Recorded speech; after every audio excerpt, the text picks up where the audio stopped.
رمضان رمضان رمضان يا حبيب رمضان۔ السلام علیکم۔ خوجہ پرائی شیعہ اثناشی جماعت کے جانب سے منعقد کی جانے والی آج ان فکری نشستوں میں اہمیت رمضان کے عنوان سے ہونے والی تقاریر کا آج تیسرا اور آخری دن ہے۔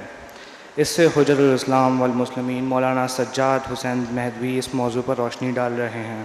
میں ملتمس ہوں آگاہ سے کہ وہ آئیں اور آج کی نشست سے گفتگو فرمائیں۔ اعوذ باللہ من الشیطان اللعین الرجیم، بسم اللہ الرحمن الرحیم۔ رب اشرح لی صدری ویسر لی امری واحلل عقدۃ من لسانی یفقہوا قولی۔ الحمد للہ الذی ہدانا لہذا وما كنا لنہتدی لولا ان ہدانا اللہ۔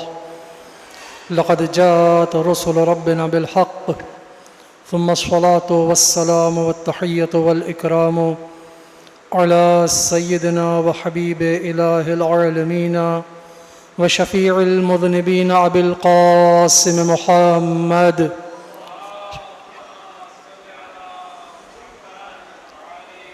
وعلى آله الطيبين الطاهرين المعصومين المظلومين الذين أذهب الله عنهم الرجس وطهرهم تطهيرا۔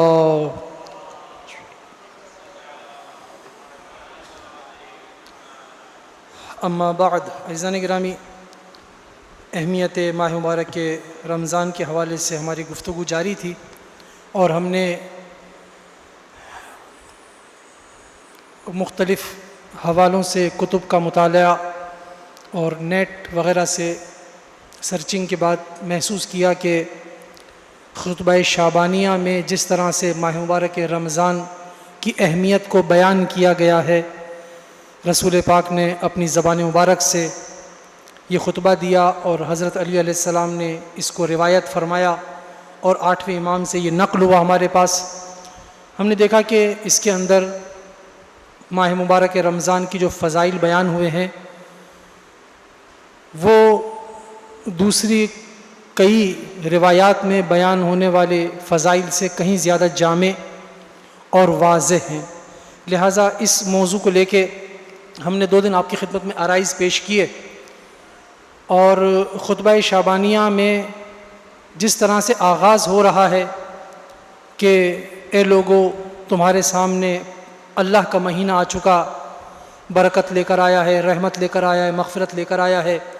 ہم نے عرض کیا کہ برکت کے معنی کیا ہیں، رحمت کو سمجھیں، مغفرت کے معنی کو ہم محسوس کریں تاکہ معلوم ہو کہ جب رسول پاک فرما رہے ہیں کہ یہ مہینہ ہمارے سامنے آ رہا ہے تو برکت کے معنی کیا ہیں جس کو لے کر ہمارے پاس آ رہا ہے۔ اس کے بعد جو فضائل ماہ مبارک رمضان کے تھے کہ اس میں تمہاری سانسیں بھی تسبیح شمار ہوں گی، تمہارا سونا بھی عبادت شمار ہوگا، تمہارا عمل بھی بارگاہ پروردگار میں قبول ہے، تمہاری دعائیں مستجاب ہیں۔ آخری بات جو آپ کی خدمت میں عرض کی تھی کل وہ یہ تھی کہ رسول پاک اس کے بعد فرماتے ہیں کہ فَاسْأَلُوا اللَّهَ رَبَّكُمْ، تمہاری دعائیں مستجاب ہیں، آؤ اللہ سے سوال کرو، بِنِيَّاتٍ صَادِقَةٍ وَقُلُوبٍ طَاهِرَةٍ۔ لیکن جب دعا کرو دعائیں قبول تو ہیں، لیکن جب اللہ کو پکارو تو تمہاری نیتیں سچی ہونی چاہیے، تمہارے دل تمہارے قلوب پاک ہونے چاہیے۔ یہ وہ آخری گفتگو تھی جو ہم نے کل کی بحث میں کی تھی۔ تو عرض کیا عزیزان گرامی آپ کی خدمت میں کہ رسول پاک فرماتے ہیں کہ دعائیں مستجاب ہیں، اب سوال کرو نیت صادقہ کے ساتھ، قلوب طاہرہ کے ساتھ۔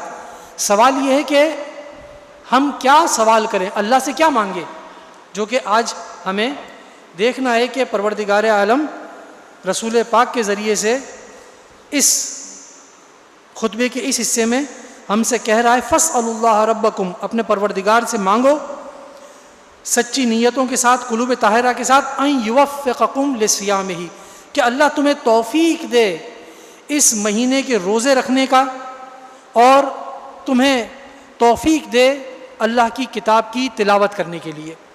تو لفظ توفیق جو ہم بہت زیادہ اردو میں بھی استعمال کرتے ہیں، عربی زبان کا لفظ ہے، توفیق کا مفہوم کیا ہے، توفیق سے مراد کیا ہے؟ ہم بہت زیادہ یہ بات کہتے ہیں دعاؤں میں بھی استعمال کرتے ہیں، اے پروردگار ہمیں توفیق دے کہ ہم مثلا فلاں نیک کام کر سکیں، فلاں اچھا کام انجام دے سکیں. یا اکثر ہماری دعاؤں کا حصہ ہوتا ہے کہ خدایا ہمیں لشکر امام کے سپاہیوں میں شامل ہونے کی توفیق عطا فرما. تو یہ جو توفیق کا جو لفظ ہے اس سے مفہوم کیا ہے، اس سے کیا مراد لی جاتی ہے؟ تو عزیزان گرامی علماء کہتے ہیں کہ توفیق کا مطلب ہوتا ہے اسباب کو جمع کرنا. کسی کام کے اسباب ہوتے ہیں، کسی کام کے اسباب ہوتے ہیں. مثلا فرض کر لیں کہ مجھے اگر اپنے گھر سے یہاں پر آنا ہے یا آپ لوگوں کو یہاں پر آنا ہے تو یقیناً اس کے لیے کچھ اسباب ہوں گے. کوئی وسیلہ ہونا چاہیے. اگر آپ کسی وسیلے کے ذریعے سے کسی سواری کے ذریعے آئیں تو وہ ہونی چاہیے آپ کے پاس. اچھا صرف سواری کا ہونا کافی نہیں ہے، بیچ میں ممکن ہے کوئی رکاوٹ آ جائے. آپ سوچ رہے تھے کہ میں نیچے موٹر سائیکل اسٹارٹ کروں گا اور 5 منٹ کے اندر ہال میں پہنچ جاؤں گا، گفتگو سنوں گا. آپ جیسے ہی نیچے اترے پتہ چلا کہ موٹر سائیکل جو ہے وہ چلنے کے قابل نہیں ہے، اس میں کوئی خرابی ہو گئی ہے. تو وہ جو سبب تھا آپ کے یہاں پہنچنے کا، وہ سبب آپ کے ہاتھ میں نہیں آیا، وہ سبب آپ کا ہاتھ سے نکل گیا. یا فرض کر لیجئے کوئی اور ایسا معاملہ بیچ میں اٹک گیا، آ گیا، جس کی وجہ سے آپ اپنے گھر سے نہ نکل سکے، تو وہ جو سبب تھا وہ فراہم نہ ہو سکا. تو جب ہم خدا سے دعا کرتے ہیں خدایا ہمیں اس کی توفیق دے، تو اس کا مطلب یہ ہوتا ہے کہ ہم خدا سے دعا کرتے ہیں کہ خدا اس معاملے کے جو اسباب ہیں وہ فراہم کر دے. ایسا نہ ہو کہ میں ارادہ تو کر رہا ہوں جانے کا، لیکن وہ سبب جو مجھے وہاں تک پہنچنے کے لیے چاہیے وہ میرے ہاتھ سے نکل جائے، وہ مجھے میسر ہی نہ آئے. کوئی ایسی رکاوٹ پیدا ہو جائے، اچھا خاصا میں جو ہے وہ نکل رہا تھا ایک کہ فرض کریں کسی بھی نیک کام کے لیے، ایسی رکاوٹ آ گئی کہ وہ توفیق سلب ہو گئی. اسے کہتے ہیں توفیق حاصل ہونا. تو جو ہم خدا سے دعا کرتے ہیں ہر حال میں توفیق کی، یعنی اے خدا تو میرے لیے اسباب فراہم کر دے، اے خدا آنے والی رکاوٹوں کو دور کر دے تاکہ میں اس ہدف تک، اس مقصد تک جو میرے ذہن میں اس تک پہنچ سکوں. ایک لفظ ہدایت کے لیے استعمال ہوتا ہے ایصال الی المطلوب، اور ایک ہوتا ہے اراۃ الطریق. یعنی اللہ تعالیٰ ہدایت دیتا ہے کسی بھی شخص کے پاس. اگر آپ جاتے ہیں کہ مجھے ذرا راستہ بتا دو، کہ مثلا فرض کر لیں کہ مجھے محفل شاہ خراسان جانا ہے تو مجھے ذرا راستہ بتا دو، تو وہ مجھ سے ہدایت چاہ رہا ہے. میں اس کی ہدایت کیسے کر سکتا ہوں؟ میں اپنی جگہ کھڑا رہوں اور اس سے کہوں کہ دیکھو تم یہاں سے باہر نکلو، جب تم ہال سے باہر نکلو گے سیدھے ہاتھ کی طرف مڑ جانا اور سیدھے چلے جانا. سڑک آئے گی، سڑک کراس کر کے اس طرف چلے جاؤ گے تو محفل شاہ خراسان کے نزدیک پہنچ جاؤ گے. ایک یہ طریقہ ہے. اسے کہتے ہیں راستہ دکھانا. یہ ہدایت ہے، آپ راستہ دکھا رہے ہیں. لیکن ایک طریقہ یہ ہوتا ہے کہ آپ جب کوئی آپ کے پاس آ کے پوچھتا ہے کہ مجھے محفل جانے کا راستہ بتاؤ، تو میں یہ نہیں کہتا کہ ٹھیک ہے میں یہاں پر کھڑا ہوں، تم یہاں سے باہر نکلو، اس طرح سے جانا، تم پہنچ جاؤ گے، چلو میرے ساتھ، میں تمہیں خود محفل شاہ خراسان پہنچا کر آؤں گا. یہ بھی ہدایت کا ایک طریقہ ہے. بس ہدایت کا ایک طریقہ یہ ہے کہ آپ صرف دور سے نشاندہی کریں، یہ بھی ہدایت ہے. لیکن ہدایت کا ایک طریقہ یہ کہ دور سے نشاندہی نہ کریں، اس کا ہاتھ پکڑ کے اسے اصل مقصد تک جا کے پہنچا کر آئیں. لیکن عزیزان گرامی اس کے اندر بھی ایک چیز خیال رہے، ہدایت کا یہ طریقہ بہترین طریقہ ہے. اگر آپ کسی سے کہیں کہ تم مجھے راستہ بتاؤ، اگر وہ کھڑے ہو کے دکھائے گا، ممکن ہے اگر آپ کو بتا دے تو آپ غلطی کا شکار ہو جائیں. لیکن اگر آپ کا اس نے ہاتھ پکڑ لیا اور آپ سے کہا کہ چلو میرے ساتھ، اب ہاتھ پکڑا یا نہیں پکڑا، کہا کہ چلو میرے ساتھ، میں تمہیں پہنچا کیا تو میں بھی وہیں جا رہا ہوں، میرے ساتھ چلو، تو اب تو راستہ گم ہونے کی گنجائش نہیں ہے نا، اب تو ہدف تک پہنچنا یقینی ہے. لیکن عزیزان گرامی ایک بات ابھی بھی اس کے اندر ذہن میں رہے کہ جب میں چاہ رہا ہوں کہ آپ کو محفل شاہ خراسان تک پہنچا دوں، آپ بھی جانا چاہ رہے ہیں، تو میں آپ کو گود میں اٹھا کے نہیں لے کے جاؤں گا. اللہ ہدایت کرتا ہے دونوں طریقے سے، وہ راستہ بھی دکھاتا ہے، وہ اسباب بھی فراہم کرتا ہے، وہ تمہیں پہنچا کر بھی آ سکتا ہے. لیکن عزیزان گرامی چلنا آپ کو خود ہے، وہ گود میں اٹھا کے آپ کو کوئی نہیں لے کے جائے گا. اسلام میں راستہ دکھانے کا طریقہ بھی ہدایت میں موجود ہے، اور اسلامی ہدایت میں پہنچانے کا طریقہ بھی موجود ہے، لیکن جبر کا طریقہ نہیں ہے، زبردستی کا طریقہ نہیں ہے۔ اللہ تعالیٰ کسی کو زبردستی ہدایت نہیں دیتا، اسباب فراہم کر دیتا ہے، اور ہمیں دعا کرنی چاہیے کہ اللہ اسباب فراہم کر دے اور پھر ہمیں ان اسباب سے صحیح استفادہ کرنے کی توفیق دے دے۔ ہمارے لیے مشکل یہ ہوتی ہے کہ اللہ کی طرف سے کسی بھی قسم کے فضل و کرم میں کمی نہیں ہے، ہمارے ساتھ مشکل یہ ہے کہ ہم اسے استفادہ کرنے میں کمزور ہیں۔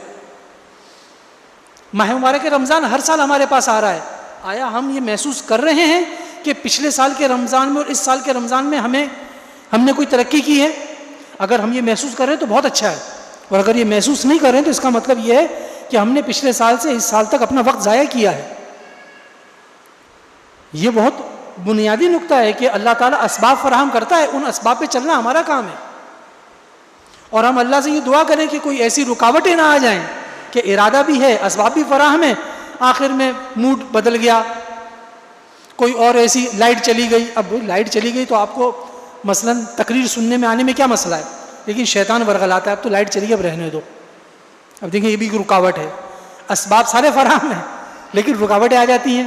اب ان رکاوٹوں کو ہٹانا ہمارا کام ہے، ہم بلا وجہ کی چیزوں کو اپنے لیے رکاوٹ فرض کر لیتے ہیں، وہ اس کو رکاوٹ بنا لیتے ہیں۔ پس عزیزان گرامی، تو رسول پاک فرماتے ہیں کہ اللہ سے توفیق مانگو، کس چیز کی؟ روزے رکھنے کی توفیق مانگو اور تلاوت کتاب کی توفیق مانگو۔ اب روزے کی توفیق، اب دیکھیں روزہ کیا چیز ہے۔ روزہ آج کل کے جو روزے چل رہے ہیں پچھلے چند دنوں کے اور اس کا آج بھی، واقعاً بڑی توفیق چاہیے کہ انسان ان روزوں کو آج بھی رکھے اور آئندہ آنے والے دنوں میں بھی رکھے۔ لیکن عزیزان گرامی، ایک بات آپ نے محسوس کی ہوگی کہ صبح سے ظہر تک اور شام تک جتنی مشکل سے روزہ پورا ہوا ہوگا، لیکن آپ نے محسوس کیا ہوگا کہ جیسے افطار ہوئی ہے اس کے بعد سے ہم تقریباً ایک ریگولر حالت کے اندر، نارمل حالت کے اندر آ گئے ہیں۔ یہ بہت جلدی وقت گزر جاتا ہے، لیکن اگر یہ روزہ نہ رکھا تو اللہ تعالیٰ کے آگے جو شرمساری محسوس ہوگی نا، وہ بڑی خطرناک ہے۔ اس شرمساری سے بچنے کے لیے بہتر ہے کہ انسان ہمت کر کے روزہ رکھے۔ یعنی ٹھیک ہے کہ شیطان بھڑکائے گا، بہت کہے گا کہ بھائی اب کل کا روزہ بہت سخت تھا، اب رہنے دو، آج چھوڑ دو، لیکن اگر مجھے یقین ہے کہ اگر ہمت کر کے رکھ لیں گے تو جب یہ روزہ گزر جائے گا تو آپ کو انتہائی خوشی محسوس ہوگی کہ شیطان نے بھڑکایا بہت، لیکن الحمدللہ اللہ نے مجھے توفیق دی اور میں نے اس رکاوٹ کو اپنے سے دور کر دیا۔ اب یہ روزہ جب انسان سخت گرمی میں رکھتا ہے نا تو اس کا ثواب بھی اسی قدر زیادہ ہے۔ اگر سمپل روزہ ہو، سردیوں کا روزہ ہو، مختصر روزہ ہو، وہ روزے کا وجوب پورا ہو جائے گا، بالکل صحیح ہے۔ وہ روزہ آپ کی قسمت ہے، ماہ مبارک رمضان سردیوں میں آ گیا، آپ نے رکھ لیا، روزہ پورا ہو جائے گا، ذرا سی بھی خرابی نہیں ہے۔ لیکن وہ روزہ جو سختیوں کے ساتھ رکھا جاتا ہے، بلکہ ہر وہ عبادت، روایت ہے، ہر وہ عبادت جس میں سختی انسان جھیلتا ہے، سختی اٹھاتا ہے، اس عبادت کا ثواب بھی مختلف ہے۔ وہ عبادت دوسری عبادت ہے، سخت سردیوں کی نماز شب اور سخت گرمیوں کا روزہ، وہ تو معصوم کو ہی پسند تھا، لہٰذا سختی کے عالم میں جو بھی عبادت کی جائے گی خدا کی خاطر سختیاں اٹھانا ویسے ہی پسندیدہ ہے۔ تو روزہ توفیق چاہتا ہے، خدایا روزہ رکھنا ہے، بڑی مشکل ہے، 12 گھنٹے 14 گھنٹے 18 گھنٹے 20 گھنٹے بغیر کھائے پیے رکنا ہے، وہ بھی گرمی میں، توفیق چاہیے۔ رسول پاک فرماتے ہیں اللہ سے توفیق مانگو۔ دوسری توفیق کس لیے ہے؟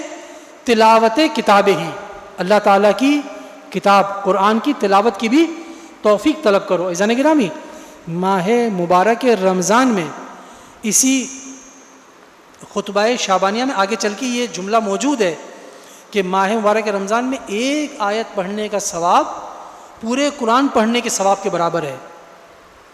ایک آیت پڑھی جاتی ہے اگر ماہ مبارک رمضان میں، تو سمجھ لیں کہ ایک دوسرے ایام میں پورا ایک قرآن ختم کرنے کے برابر ثواب ملتا ہے۔ مبارک رمضان میں ایک آیت کے پڑھنے سے وہ ثواب مل جاتا ہے۔ اور آپ نے دیکھا ہوگا کہ مفاتیح الجنان میں یہ لکھا ہوا ہے کہ اعمال کی جو راتیں ہیں، شبائے اعمال، اس میں لکھا ہوا ہے کہ بہترین عمل علمی نشست ہے.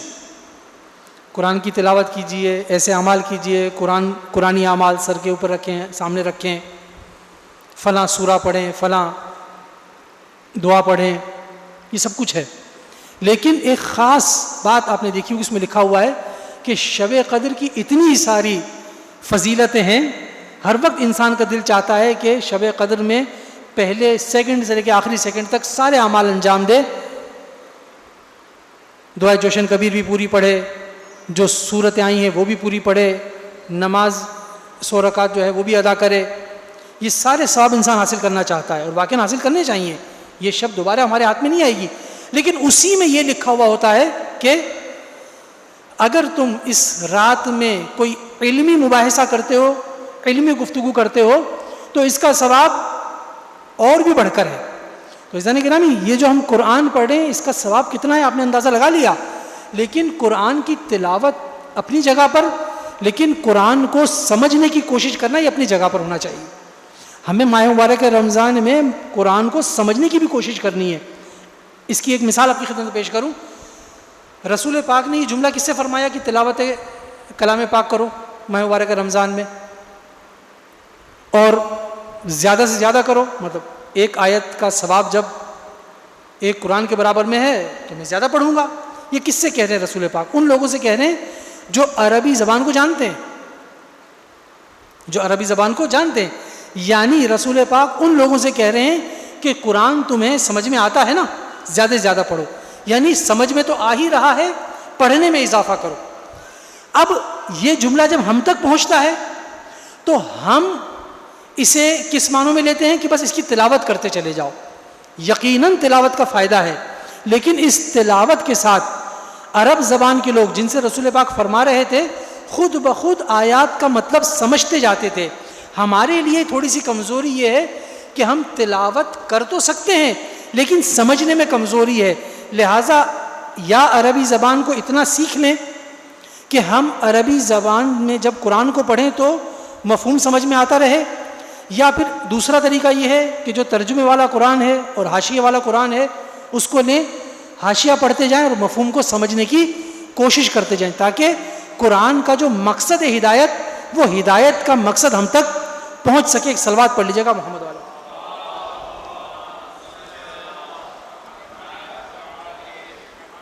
اس حوالے سے چند قرآن جو ترجمے والے ہیں بہت مشہور ہیں. مولانا فرمان علی صاحب کا ترجمہ شدہ قرآن ہے. قدیم ترین جو اس وقت چل رہا ہے وہ یہی ہے. ایک زمانے میں بہترین ترجمے والا قرآن یہی تھا، لیکن ظاہر ہے کہ اس کی زبان تھوڑی سی قدیم ہے اور تقریباً 100 سال سے زیادہ ہو چکا ہے اس کو، اور ظاہر ہے کہ زبان بدلتی رہتی ہے. اب 2015 میں جو ہماری زبان ہے وہ اس زمانے کی زبان سے کافی مختلف ہے اردو زبانی. لیکن اس کے لیے مثلا جو دوسرے ترجمے ہیں، مولانا ذیشان اندر جوادی صاحب کا ترجمہ ہے، شیخ محسن نجفی صاحب کا ترجمہ ہے، یہ اچھے ترجمے ہیں. ان کے اندر جو حاشیے سائڈ پہ لگے ہوئے ہیں اور ان میں جو تفسیری کلمات ہیں وہ بھی بہت اچھے ہیں، ان سے استفادہ کر سکتے ہیں. جدید تقریباً ترجمے والے قرآن ہیں، ان سے استفادہ کیا جا سکتا ہے. اس ماہ مبارک رمضان میں تلاوت کے ساتھ ساتھ مفہوم سے بھی ہم استفادہ کریں. اس کے بعد آگے ارشاد ہو رہا ہے، میں کچھ جملے نکال رہا ہوں کیونکہ یہ بہت طویل خطبہ نہیں ہے، لیکن چونکہ ہم اس کو تھوڑا تھوڑا پڑھ رہے ہیں، اس کو مکمل تو یقیناً نہیں کر پائیں گے، لیکن کچھ آگے بڑھنا چاہ رہا ہوں میں.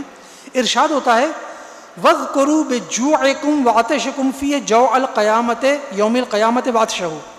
جب تمہیں پیاس لگے، جب تمہیں بھوک لگے تو تم روزے کی بھوک اور پیاس کے ذریعے سے قیامت کے دن کی بھوک اور پیاس کو یاد کرنا. جب تمہیں یہ محسوس ہو تو ذرا اس کو یاد کرنا کہ اس وقت کیا عالم ہوگا. تو اس کے ذریعے سے ایک بات سمجھ میں آتی ہے، ایک بات ہمیں سمجھ میں آتی ہے کہ ایک لفظ استعمال کیا جاتا ہے عبرت حاصل کرنا. یہ عبرت حاصل کرنا عبور سے نکلا ہے. سڑک کراس کرنا، آج کل سڑک پار کرنا کہتے ہیں، سڑک کراس کرنا کہتے ہیں. ذرا اچھی اردو میں اس کو سڑک عبور کرنا کہتے ہیں. سڑک عبور کرنا، عبور کرنا یہی نہیں، وہی کراس کرنا، گزر جانا. یہ عبور اسی عبرت سے نکلا ہے. یہ جو ہم کہتے ہیں نا بھائی فلاں بات سے عبرت حاصل کرو، کیا مطلب ہوتا ہے؟ یعنی جو سامنے واقعہ ہے اس کو دیکھو اور اس سے عبرت حاصل کرو، یعنی اس سے گزر جاؤ اور جو نصیحت اس واقعے کے اندر پوشیدہ ہے اس کو دیکھو. مثال کی بات ہے، کوئی ایکسیڈنٹ ہو گیا، خدا نخواستہ ایکسیڈنٹ ہو گیا.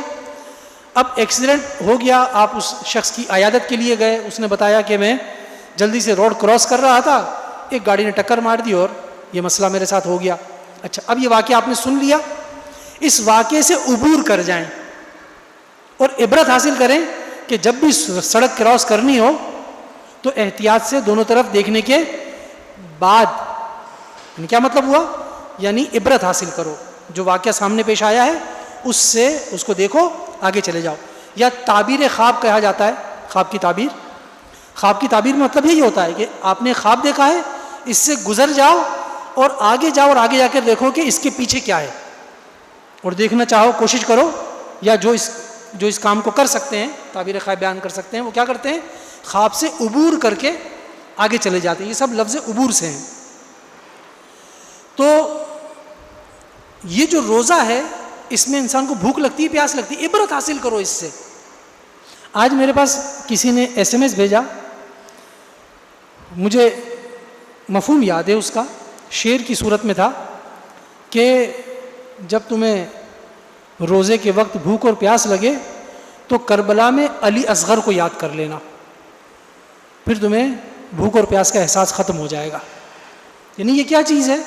یعنی ہم ایک واقعے کو دوسرے واقعے کے ساتھ ملا دیتے ہیں تاکہ اس کا اثر ختم ہو جائے یا کم ہو جائے اور آپ دوسرے واقعے کی طرف زیادہ متوجہ ہو جائیں. جس طرح سے ہمیں کربلا میں جناب علی اصغر کی پیاس یاد آ جاتی ہے، اس طرح سے قیامت کے دن کی اگر بھوک اور پیاس کو محسوس کیا جائے تو انسان پہ گہرا اثر پڑ سکتا ہے اس کی تربیت کے اوپر. آگے بڑھتے ہیں، وقت اس کے اندر کم سے کم لگائیں ہم. ایک اور چیز ہے، یہ جو ہم عید کے لیے نماز پڑھنے جاتے ہیں، روایات میں موجود ہے کہ جب تم عید کے لیے نماز پڑھنے جایا کرو تو یہ سوچا کرو کہ جیسے تم سب کے سب محشر کی طرف مثلا جمع ہو رہے ہو، اور جب تم خطبہ سن رہے ہو، مثال کی بات ہے، تو اس طرح سے سمجھو کہ یہ محشر کا میدان ہے جہاں پر سب لوگ جمع ہیں. اور جب تم نماز سے واپس پلٹ رہے ہوتے ہو تو یہ سمجھو کہ اب تمہیں اپنے اپنے مقام کی طرف بھیجا جا رہا ہے. تو اس میں بھی یہی بات ہے، یعنی انسان عید کے موقع پہ جا رہا ہے، لیکن عید کے موقع پر بھی روایات کے اندر آیا ہے کہ قیامت کو یاد رکھو. اب میں شاید دوست یہ سمجھ رہے ہوں گے کہ اگر لوگ اپنے خطبوں کے اندر، علماء نے اگر خطبوں کے اندر کہیں قیامت کا لفظ ڈال دیا تو لوگ یہی کہیں گے کہ بھائی کم سے کم عید کے دن تو مرنے اور موت کی اور قیامت کی بات نہ کیا کرو. لیکن عزیزان گرامی، روایتیں ہیں ہمارے پاس. ہم کیا کریں کہ اسلام ہمیں یہ کہہ رہا ہے کہ تم کسی بھی چیز کو صرف ظاہر کی حد تک محدود نہ کرو، معاملات کی گہرائی تک پہنچنے کی کوشش کرو. چیزوں کو صرف ظاہری حد تک نہ دیکھو، ان کو پیچھے جا کر سمجھنے کی کوشش کرو، عبور کرو معاملات سے گزر کے آگے چلے جاؤ. لہٰذا یہ سارے موقع وہ ہیں کہ جن کے ذریعے ہمیں قیامت کو یاد رکھتے رہنا چاہیے. آگے ارشاد ہوتا ہے وَتَصَدَّقُوا عَلَىٰ فُقَرَائِكُمْ وَمَسَاكِينِكُمْ، اپنے فقیروں اور اپنے مسکینوں پہ صدقہ دو، ان کی مشکلات کو، ان کی مالی مشکلات کو حل کرو. وَوَقِّرُوا كِبَارَكُمْ، اپنے بزرگوں کا احترام کرو، ان کو عزت دو. وَارْحِمُوا صِغَارَكُمْ، اپنے بچوں پر رحم کرو. وَصِلُوا أَرْحَامَكُمْ، صلہ رحم کرو اپنے رشتہ داروں کے ساتھ. عزیزان گرامی، صلہ رحم کا معاملہ بہت ہی زیادہ اہم ہے. ایک واقعہ آپ کی خدمت میں پیش کروں. ایک شخص امام کے پاس آتا ہے، امام موسیٰ کاظم علیہ السلام کے پاس غالباً،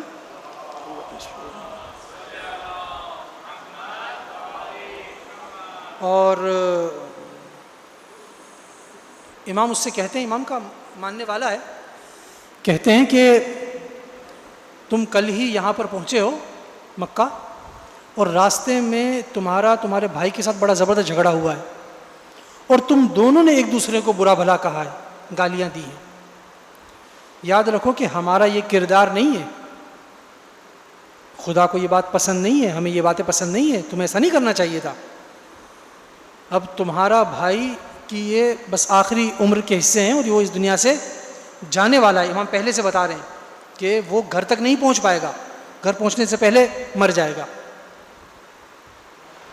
اور تم نے چونکہ اپنے بھائی کے ساتھ جھگڑا کیا تو اللہ نے تمہاری عمر بھی کم کر دی ہے، اللہ تعالیٰ نے تمہاری عمر بھی کم کر دی ہے۔ یعقوب اس شخص کا نام ہے، اس نے کہا کہ پھر مجھے بتا دیجئے کہ میری موت کب آئے گی۔ امام نے فرمایا کہ تمہاری عمر یقیناً کم ہوئی ہے، لیکن اس کے بعد تم نے ایک صلہ رحم بھی کیا ہے، تم نے ایک صلہ رحم بھی کیا ہے، تم نے اپنی پھوپھی کے ساتھ اچھا برتاؤ کیا ہے، صلہ رحم کیا ہے۔ کہاں؟ کہ اس کی وجہ سے اللہ نے تمہاری عمر میں 20 سال کا اضافہ کر دیا،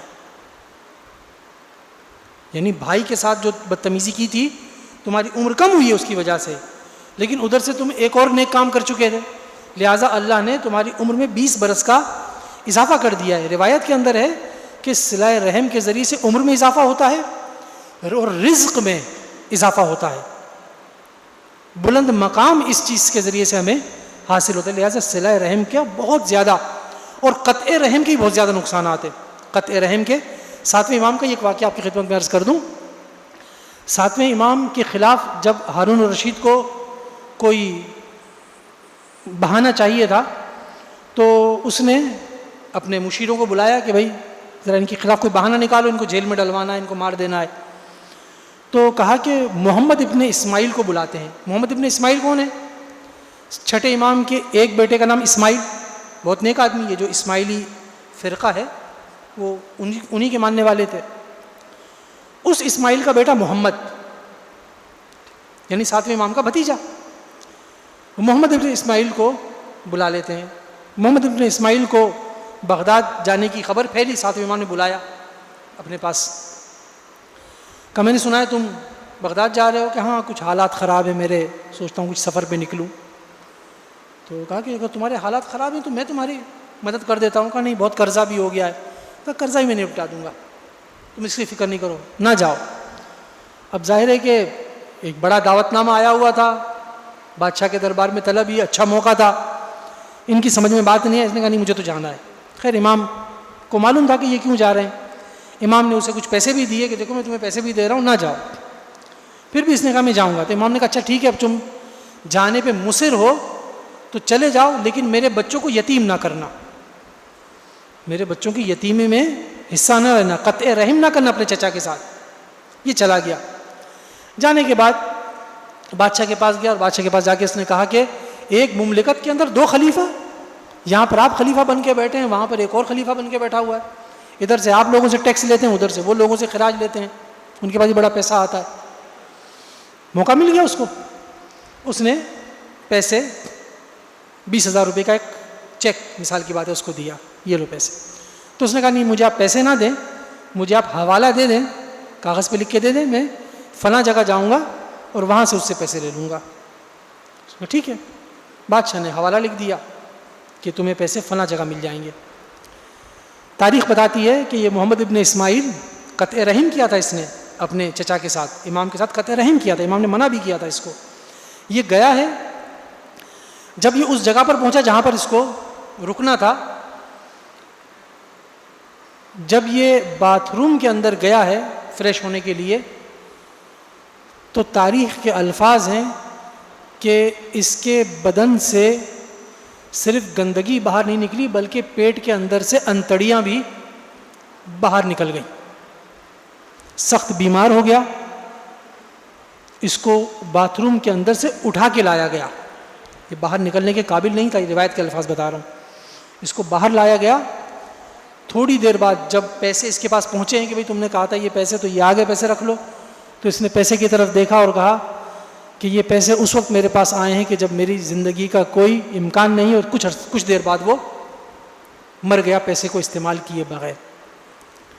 صلہ رحم سے اس قدر عمر میں اضافہ کی 20 برس کی بات، اور قطع رحم کی صورت میں اس قدر سختی۔ تو عزیزان گرامی، صلہ رحم اور قطع رحم کا بہت ہی زیادہ اثر ہے، روایات میں بھی بہت زیادہ آیا ہے. اس حدیث کے اندر بھی جو کہ خطبہ شعبانیہ کی صورت میں ہے، سلو ارحامکم، اپنے رشتہ داروں سے صلہ رحم کرو. واحفظوا السنتکم، اپنی زبانوں کی حفاظت کرو.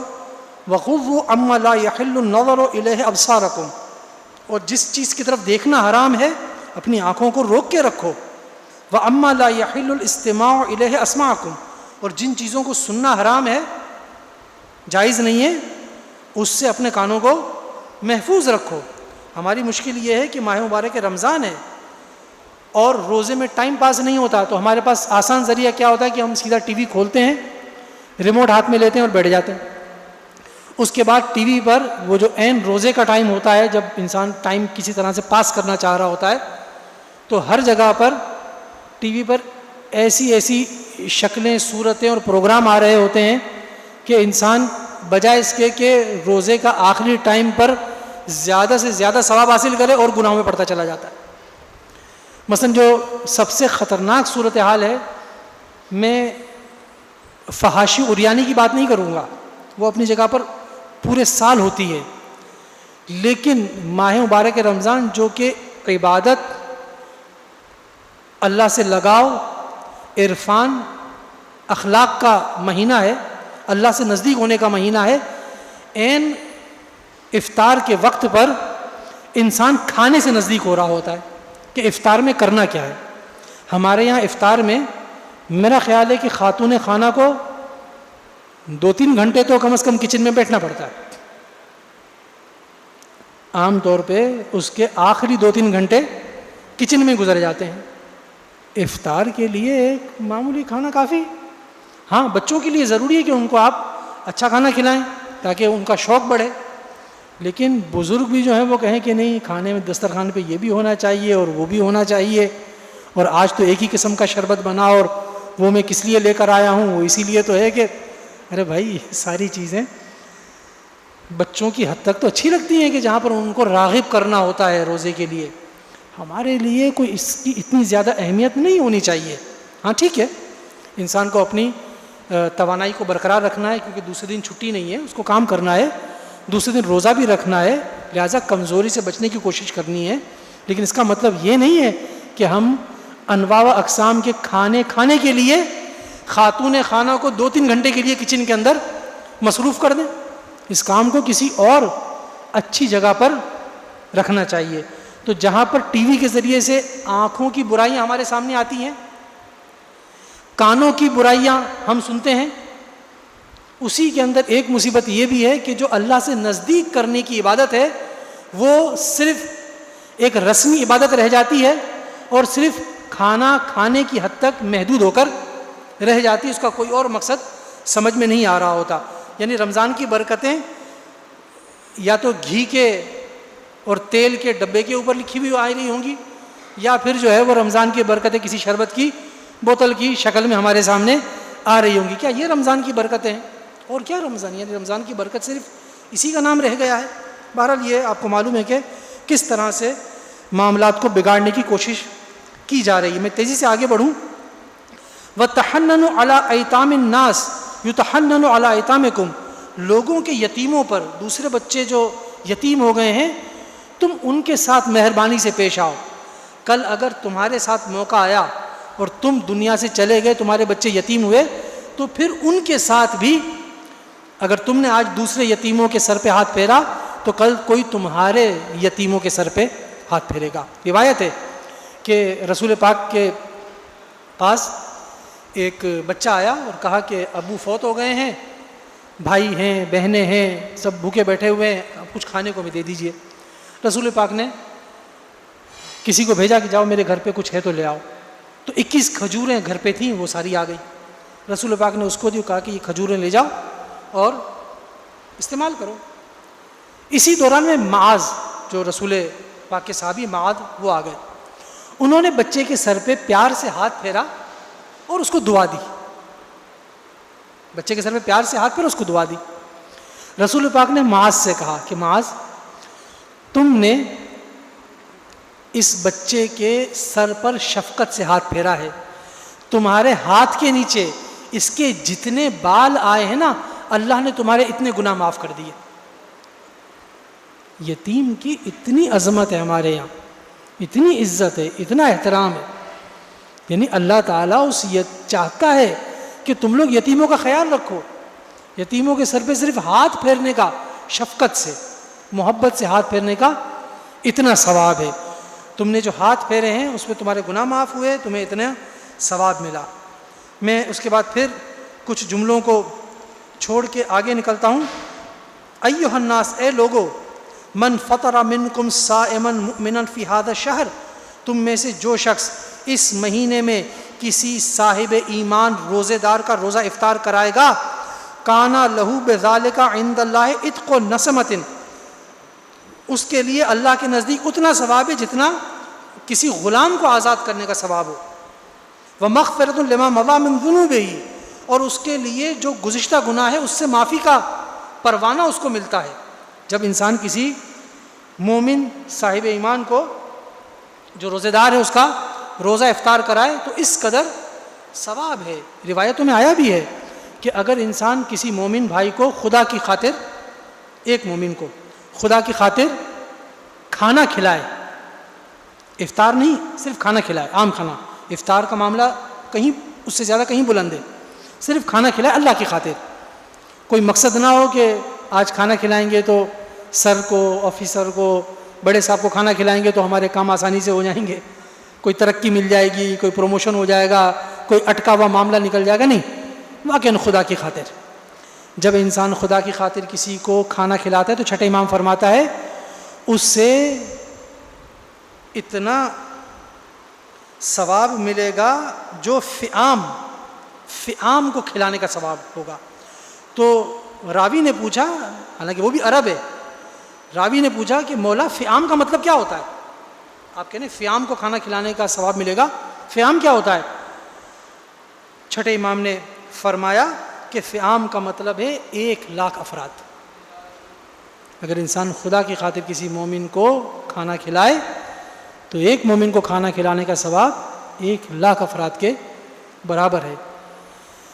اچھا، اب یہاں پر ایک اہم بات، یہ جو افراد وہاں بیٹھے ہوئے تھے جو رسول کا یہ خطبہ سن رہے تھے، مثلا کسی خطبہ سننے والے مومن نے مطلب ہاتھ اٹھا کے سوال کیا، البتہ یہ اس میں لکھا ہوا نہیں ہاتھ اٹھا کے سوال کیا، یہ میں ہمارے کلچر کے اعتبار سے کہہ رہا ہوں. مثلا کسی نے ہاتھ اٹھا کے سوال کیا کہ حضور، فقیلا یا رسول اللہ، کسی نے پوچھا، ولیسا کلنا یقدر علی ذلک، ہمارے پاس گھر میں اپنے کھانے کو کچھ نہیں ہے، ہم کسی مومن کو کہاں سے افطار کرائیں گے؟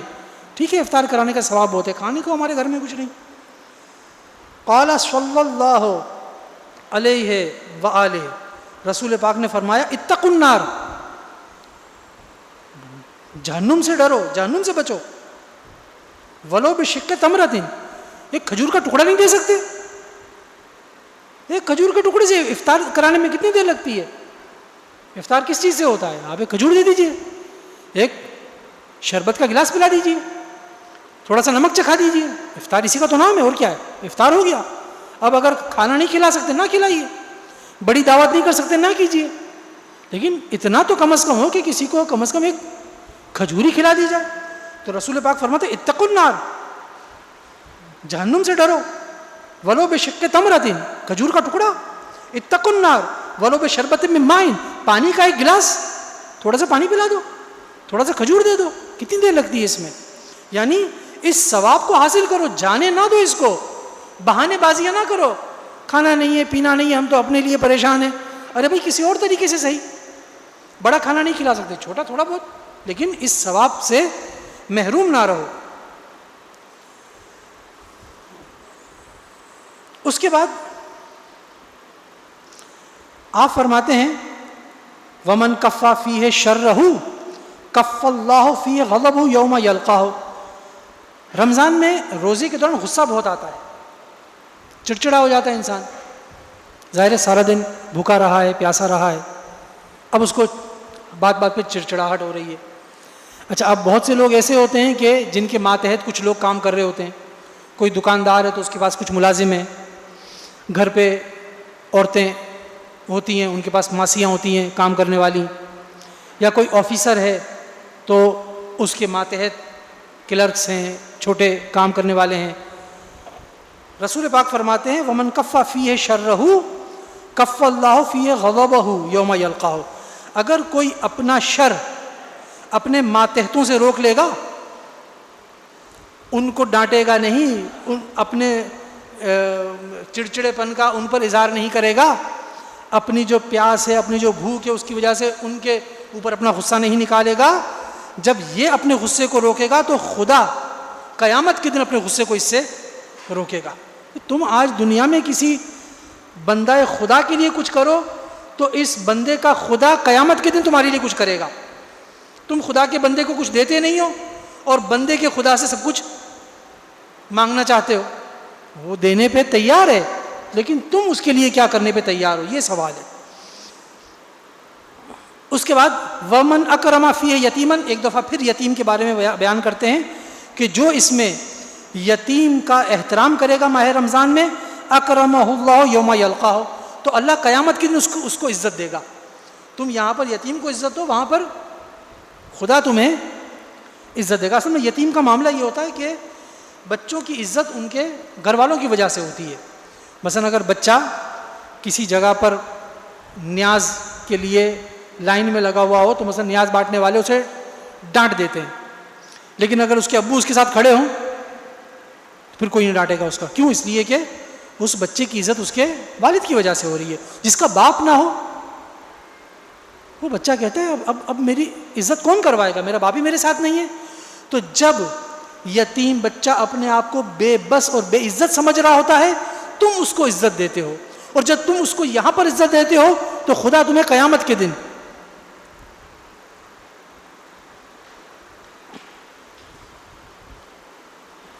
پھر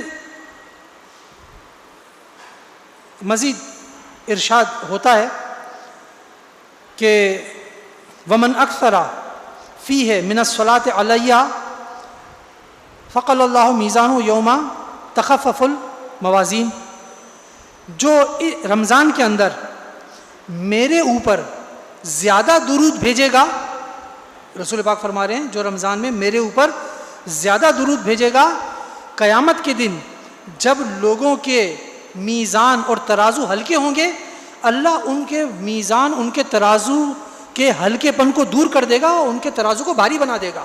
تو جو شخص رسول پہ صلوات بھیجے اتنا ثواب حاصل ہوتا ہے۔ ایک صلوات پڑھ لیجیے گا محمد علیہ۔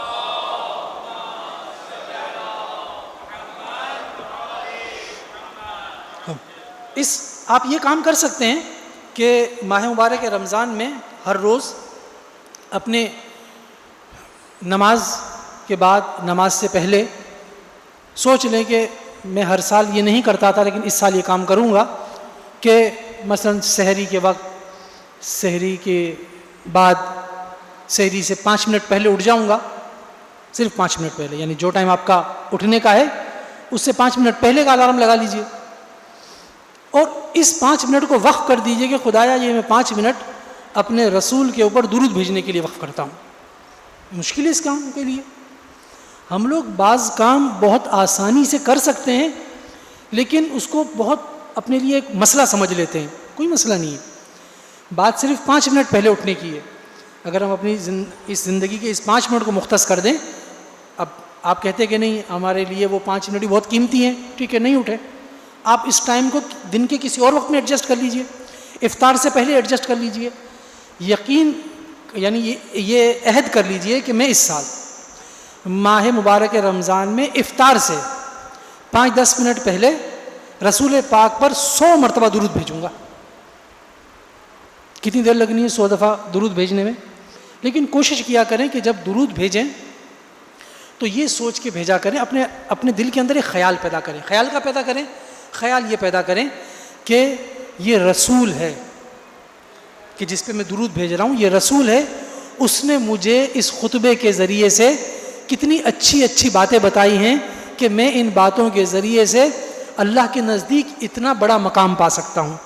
یہ سوچ کے جب درود بھیجیں گے نا تو پھر صرف زبان نہیں ہلے گی بلکہ دل بھی تھوڑا سا متوجہ ہو جائے گا، دل بھی تھوڑا سا متوجہ ہو جائے گا، اور دل کی توجہ کے ساتھ جب درود بھیجیں گے تو اس سے جو فائدہ ہونا ہے وہ ہے سچا اور حقیقی فائدہ، وہ ہے سچا اور حقیقی فائدہ۔ اصل نورانیت جو نور حاصل ہوگا اصل نور اسی سے حاصل ہوگا.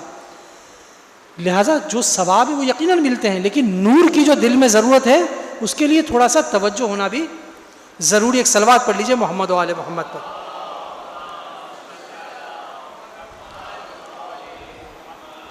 خطبے کا کافی حصہ بھی باقی ہے، میں صرف آخری اس کے جملے کو لے آتا ہوں. ایک مقام پر آ کر امیر المومنین، چونکہ اس خطبے کے راوی خود امیر المومنین ہیں، ایک مقام پر آ کر امیر المومنین کھڑے ہوتے ہیں اور کھڑے ہو کر کہتے ہیں یا رسول اللہ ما افضل الاعمال فی هذا الشہر. یہ ساری باتیں درست، آپ نے بہت سارے کام بتائے، یہ کرنا چاہیے، یہ کرنا چاہیے، یہ کرنا چاہیے. مجھے یہ بتائیے کہ اس مہینے کا بہترین عمل کون سا ہے، افضل ترین عمل کون سا ہے، مجھے یہ بتا دیجیے، مجھے یہ بتا دیجیے. اچھا، جب امیر المومنین نے یہ سوال کیا تو رسول پاک نے فرمایا، کیا فرمایا؟ یا ابا الحسن، اے ابو الحسن، افضل الاعمال فی هذا الشہر، اس مہینے کا بہترین عمل الورع عن محارم اللہ عز وجل، اللہ کے حرام کاموں سے بچنا، یہ بہترین عمل ہے. اب میرا دل تو یہ چاہ رہا تھا کہ رسول پاک فرماتے کہ اے علی، سب سے بہترین عمل یہ ہے کہ تم ماہ مبارک رمضان میں فجر کی نماز کے بعد 10 منٹ تک کھڑے رہ کر ہاتھ میں تسبیح لے کر 10 منٹ تک اتنی دیر تک یہ جملہ پڑھتے رہنا، یہ بہترین عمل ہے. تو میں کہتا کہ بہترین بات ہے، میں یہ کام کروں گا، روزانہ کروں گا، ساری زندگی کروں گا. لیکن رسالت مآب نے حضرت علی کو کیا فرمایا؟ میں تمہیں بتاتا ہوں بہترین عمل کیا ہے. بہترین عمل کیا ہے؟ بہترین عمل یہ ہے کہ اللہ کی حرام شدہ چیزوں سے پرہیز کرو. عزیزان گرامی، اس گلاس میں پانی رکھ دیا گیا، میں نے پی لیا، لیکن غلطی سے اس گلاس میں پہلے سے مکھی ہوتی گری ہوئی ایک چھوٹی سی، اور اس میں اتنا سارا پانی ڈال دیا جاتا، تو میں یا اس جگہ پر موجود کوئی شخص پانی پیتا اس میں سے؟ کہ نہیں. اس ایک مکھی کی وجہ سے یہ پورا پانی ہم میں سے شاید کوئی پینے کے لیے تیار نہ ہوتا. ہمارے قلوب میں ماہ مبارک رمضان میں صفائی آنی ہے، پاکیزگی یعنی نور آنا ہے. یہ آئے گا ماہ مبارک رمضان میں، لیکن اس کے لیے ضروری یہ ہے کہ اگر یتیموں پہ شفقت کی جائے، اگر ضروری ہے کہ روزے دار کو افطار کرائی جائے، اگر ضروری ہے کہ دعائیں کی جائیں، اگر ضروری ہے کہ صلہ رحم کیا جائے، اگر ضروری ہے کہ قطع رحم سے پرہیز کیا جائے، اگر ضروری ہے کہ رسول پاک پر درود بھیجا جائے، لیکن افضل ترین عمل ضروری یہ ہے کہ پہلے اس گلاس کو پاک و پاکیزہ صاف کرو، پہلے اس کی گندگی کو دور کرو، اس کو گندا نہ ہونے دو. یہ میرا دل جو گندگی سے بھرا ہوا ہے، میں اس کو صاف نہیں کروں گا تو اس میں کتنی ہی دوسری اچھائیاں ڈالتا رہوں، صحیح معنوں میں پاکیزگی نہیں پیدا ہوگی. پاکیزگی اس وقت پیدا ہوگی کہ جب میں ماہ مبارک رمضان میں جو روزے کے قبول ہونے کی شرائط ہیں اس کو بھی تو عمل کروں نا. میں نے اپنی آنکھوں کو کسی برائی سے بچایا نہیں بچایا، میری زبان برائیاں کس طرح، درود تو بھیجنے کے لیے تیار ہوں لیکن میں غیبت سے کیوں پرہیز نہیں کرتا. میں اپنے کاروبار میں زیادہ سے زیادہ کمائی کے لیے جھوٹ بولنے بھی کیوں تیار ہو جاتا ہوں، میں لوگوں کو دھوکہ دینے بھی کیوں تیار ہو جاتا ہوں. ماہ مبارک رمضان ثواب حاصل کرنے کا مہینہ ہے، میں ثواب حاصل کرنے کے لیے روزہ رکھتا ہوں اور سوچتا ہوں کہ میرا دل نورانیت سے بھر جائے گا، لیکن اپنے کاروبار کو زیادہ وسعت دینے کے لیے، چند پیسے زیادہ حاصل کرنے کے لیے لوگوں کو دھوکہ بھی دے دیتا ہوں، ان کے سامنے جھوٹ بھی بول دیتا ہوں. تو پھر میں نے اللہ کی حرام کی ہوئی چیزوں سے پرہیز تو نہیں کیا.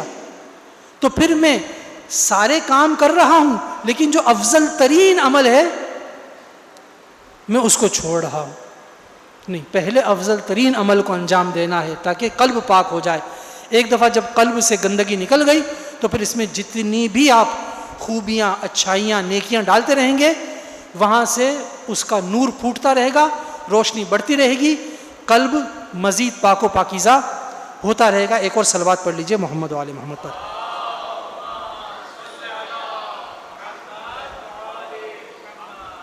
آخری جملے عزیزان گرامی، اس کے بعد رسول پاک کی آنکھوں سے آنسو بہنے لگے. حضرت علی کھڑے ہوئے, آپ نے سوال کیا, رسول نے جواب دیا, رسول کی آنکھوں میں آنسو آ گئے. حضرت علی نے پوچھا کہ یا رسول آپ کیوں رو رہے ہیں؟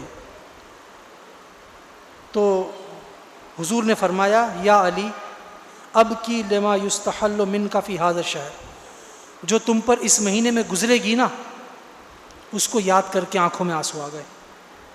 کأنی بکا وانت نصلی لربک وقد انبعث اشقى الاولین, میں دیکھ رہا ہوں کہ تم نماز پڑھ رہے ہو اور ایک اشقى الاولین و اشقى الاخرین آ رہا ہے, ویسا ہی کہ جس نے ناقہ حضرت صالح کو ذبح کیا تھا, قتل کیا تھا, بالکل ویسا ہی شقی ترین انسان آ رہا ہے اور تیرے سر پر ضرب لگا رہا ہے اور تمہاری داڑھی کو خضاب کر رہا ہے, یعنی خون سے سرخ ہو جائے گی. امیر المومنین فرماتے ہیں کہ میں نے صرف یہ پوچھا یا رسول اللہ یہ بتائیے کہ میرا دین تو صحیح سالم ہوگا یا نہیں ہوگا, یعنی ایسا تو نہیں ہے کہ میں مر تو جاؤں گا لیکن میرا دین تب تک جو ہے وہ خراب ہو چکا ہو, میرا دین صحیح سالم رہے گا یا نہیں رہے گا؟ رسول نے فرمایا ہے فی سلامت من دین, نہیں تمہارا دین بالکل صحیح سالم رہے گا, تم نیک ترین حالت میں جاؤ گے یہاں سے. تو رسول پاک نے جب یہ بیان کیا اس کے بعد کہا یا علی من قتلک فقد قتلنی, بس یہ آخری جملے ہیں, اے علی جس نے تجھ کو قتل کیا اس نے مجھ کو قتل کیا. ومن ابغضک فقد ابغضنی, جو تجھ سے خفا رہے وہ مجھ سے خفا ہے. ومن سبک فقد سبنی, جو تجھ کو برا بھلا کہے اس نے مجھ کو برا بھلا کہا. لأنک منی کا نفسی, کیونکہ تم اور میں ایک ہی نفس ہیں, تم مجھ سے ہی ہو. وروحک من روحی, تمہاری روح میری روح سے ہے. وطینک من طینتی, اور تیری طینت میری طینت سے ہے. ان اللہ تبارک و تعالی خلقنی و ایاک, اللہ تبارک و تعالی نے مجھے اور تجھ کو خلق کیا ہے. واصطفانی و ایاک, مجھے اور تم کو مصطفیٰ بنایا ہے, مختار بنایا ہے. واختارنی للنبوت واختارک للامامت, مجھے نبوت کے لیے پسندیدہ بنایا, برگزیدہ کیا, تم کو امامت کے لیے برگزیدہ کیا. ومن انکر امامتک فقد انکرنی نبوتی, جس نے تیری امامت کا انکار کیا اس نے میری نبوت کا انکار کیا. یا علی انت وصی, اے علی تم میرے وصی ہو. و ابو ولدی, اور میرے بچوں کے باپ ہو. و زوج ابنتی, اور میری بیٹی کے شوہر ہو. و خلیفتی علی امتی, اور میری امت پر میرے بعد میرے خلیفہ جانشین ہو. فی حیاتی و بعد موتی, میری زندگی میں بھی خلیفہ ہو میرے بعد بھی خلیفہ ہو. امروں کا امری, جو حکم تم دو گے وہ میں نے دیا. و نہیوں کا نہی, جس کام سے تم روکو گے سمجھ لو اس کام سے میں نے روکا. اقسم بالذی بعثنی بالنبوۃ وجعلنی خیر البریۃ انک لحجۃ اللہ, میں قسم کھاتا ہوں اس ذات کی جس نے مجھے نبی بنایا, جس نے مجھے بہترین مخلوق بنایا, کہ تو اللہ کی حجت ہے علی خلقہ, اس کی مخلوق پر. وامینہ علی سرہ, اور اس کے رازوں کے امین ہو تم. وخلیفۃ علی عبادہ, اور تم اللہ کے خلیفہ ہو اللہ کے بندوں کے اوپر. ایک صلوات پڑھ لیجیے گا محمد و آل محمد پر.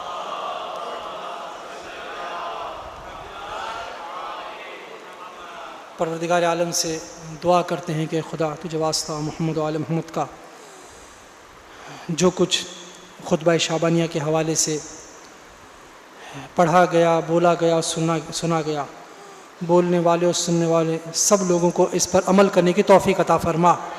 پروردگار تجھے واسطہ محمد و آل محمد کا جو تیرے دین کے خدمتگار ہیں اس کے لیے زحمتیں اٹھا رہے ہیں, کوششیں کر رہے ہیں, پروردگار ان کی توفیقات میں مزید اضافہ فرما, ان کو ان کے مقاصد میں کامیاب فرما.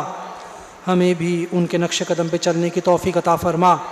پروردگار تجھے واسطہ محمد و آل محمد کا جو لوگ پریشان حال مشکلات میں گرفتار ہیں سب کی پریشانیوں کو دور فرما. پروردگار ماہ مبارک میں جو اعمال ہم نے آج انجام دیے ہیں اور جو آئندہ انجام دیں گے, پروردگار اپنی خصوصی رحمت و عنایت سے ان سب کو اپنی بارگاہ میں قبول فرما. اگر ہمارے اعمال میں کوئی نقص رہ گیا ہے تو اپنی خصوصی رحمت سے اسے نظر انداز فرما. اے پروردگار تجھے واسطہ محمد و آل محمد کا ماہ مبارک رمضان سے میں بہترین استفادہ کرنے کی توفیق عطا فرما. پروردگار تجھے واسطہ محمد و آل محمد کا، جو لوگ دین کے خدمتگار ہیں، جو دین کے لیے زحمتیں اٹھا رہے ہیں، دنیا میں جہاں کہیں بھی ہوں، علماء، فضلاء، مجتہدین، علماء کرام جہاں جہاں خدمت میں مصروف ہیں، ان کی توفیقات میں مزید اضافہ فرما۔ پروردگار دشمنان اسلام جہاں کہیں بھی دین کے خلاف کارروائیوں میں مصروف ہیں، ان سب کو ناکام و نامراد فرما۔ پروردگار یمن میں، فلسطین میں، عراق میں، شام میں اور جہاں جہاں بھی مسلمانوں مومن کے خلاف سازش ہو رہی، پروردگار تمام سازشوں کو ناکام فرما۔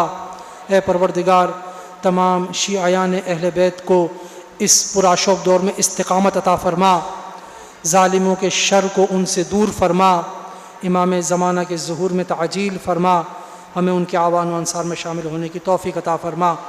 ربنا تقبل منا انک انت السمیع العلیم برحمتک یا ارحم الراحمین۔ میں شکر گزار ہوں آغا سجاد حسین مہدوی کا کہ انہوں نے اس اہم موضوع پر ہماری رہنمائی فرمائی۔ خداوند ان کی توفیقات میں اضافہ فرمائے۔ ہماری کل کی نشست سے کا موضوع تفسیر قرآن سورہ عنکبوت ہے، جس سے حجت الاسلام والمسلمین مولانا اصغر حسین شہیدی گفتگو فرمائیں گے۔ ہمارا پروگرام ٹھیک 9 بجے شروع ہو جائے گا۔